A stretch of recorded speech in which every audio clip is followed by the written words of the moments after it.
Hey guys, this is Josh, coming to you from Las Cruces, New Mexico. I seem to have sorted out most of my webcam issues, so while there may be some lag from time to time, I think we'll be able to have a more consistent video blogging experience.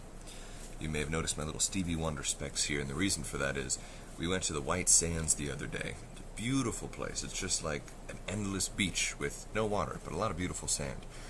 It was strange for me to wriggle my toes within the sand without hearing the constant reassuring whoosh of the ocean or any seagulls overhead. It was so placidly quiet. It was so strange, but it was beautiful. The mountains out here are unusual. It's like we're still stuck halfway in creation. I'm so accustomed to the mountains of West Virginia or the East Coast that the bare and red and rocky mountains here are just, they seem to lack life, but I've been spending some time trying to find life in them nonetheless, and just get acclimated to the desert air and the desert environment, and of course I get my eyes gored out by some sand. So I'm brilliant enough to have decided that I didn't need an extra pair of glasses, just in case, of course. Because of that, I'm at a place where if I wear contacts right now, I'm risking some serious damage to my eyes because they're so irritated. So I am doing the Ray Charles and Stevie Wonder thing, and since I can't really see anything, I'm just wearing shades so people don't really worry about the fact that I can't really focus my eyes on them because God bless you, but I can't see you. Anyway, we are heading out, I want to say Monday or Tuesday, to Albuquerque, New Mexico, staying there for a few days and then popping over to Ohio. That's about it for an update of where Josh is. Update of where Josh is spiritually. Man, weird stuff going on, friends. Weird stuff. For instance, I went to a vision center today to get a pair of glasses made so that I could have them mailed to me whenever they were finished so that I would have a backup. My host mom, her name is Tanny, she purchased them for me. Now this may seem minor to you because glasses generally are not that pricey, but my prescription is such that the cheap $30 plastics that are used to make most glasses will not suffice. So mine is somewhat pricier. And praise alert, in a time when I do not really have the money to go out shelling for glasses, my host mom, a woman I've known for perhaps 5 days at the very most, she spent $180 buying me a pair of glasses for an individual that she might never see again.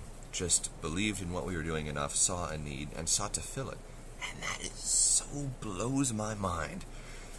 I mean, I was trying not to cry in the middle of Walmart, and I'm not much of a crier, but I was so taken aback by her generosity. It was starkly amazing. And I've seen instances of that throughout. Now, granted, financially, I'm still a little behind. Numbers speaking, I'm probably, I want to say I'm $1,013 away from where zero would be. I'm about $1,000 in the red. And I'm working on contracting a job with an insurance agency called H.G. Hold'em. They're insurance and financial accounting something. But I'll be doing blogging and general social media work for them from the road. So that should help work to bring my finances where they ought to be. In tandem with the generous gifts donated by my readers and watchers and all sorts. So thank you to those that have been faithful and have been contributing monthly. It has made a tremendous difference, and I appreciate it. I was listening to a couple lectures today, and I thought of, well, I'll butcher some C.S. Lewis very quickly.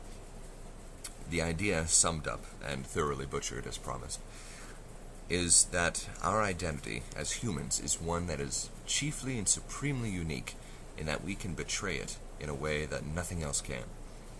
A rock will be rocky, a tree will be tree-y, and a dog will be doggy. But it is possible for a human to be inhuman. And when we sacrifice that, when we, well, just as a human can be raised up to something above humanity, by virtue, we can be reduced to something less than human by succumbing to vice. And thus, when Tolkien's Gollum of Lord of the Rings fell, he became less than a hobbit. The ring wraiths were ex-men or unmen. And I was curious about those around us, those in my own life, that have challenged me because I may not respect where they are, or I may not understand where they are, and they seem as less than men. And this explained that a bit, and the idea that in our identity, we are in an unstable position, and when we fall, we lose that sense of divine identity, of divine self. We bear the image of God, but when we succumb to vice, we lose that in some degree. And this is something I've just been reading about, pondering on, but it scares me so. Speaking to a stranger, to see that we need God is a starkly difficult thing to achieve in 5-10 minutes. First, you need to contract the idea that you need something that the fulfillments of this world can't satisfy.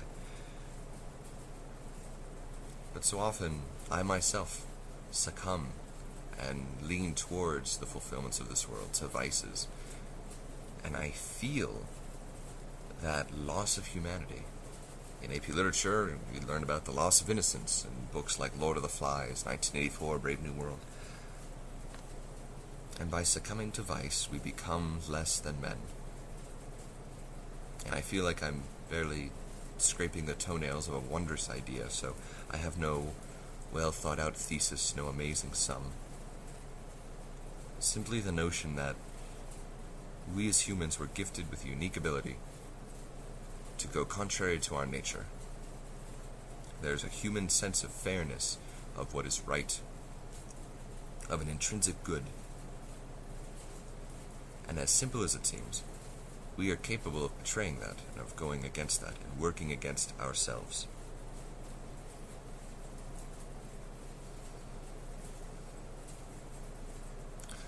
Ponder on that a bit. Let me know what you find. I'd be very interested to hear your thoughts.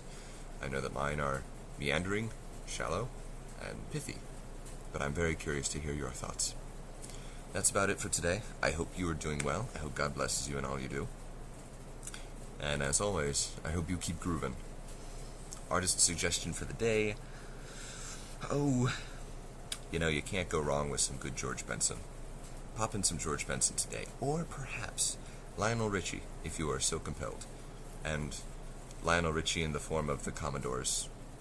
That'll suffice. Groove on, Hipcats. I'll talk to you later.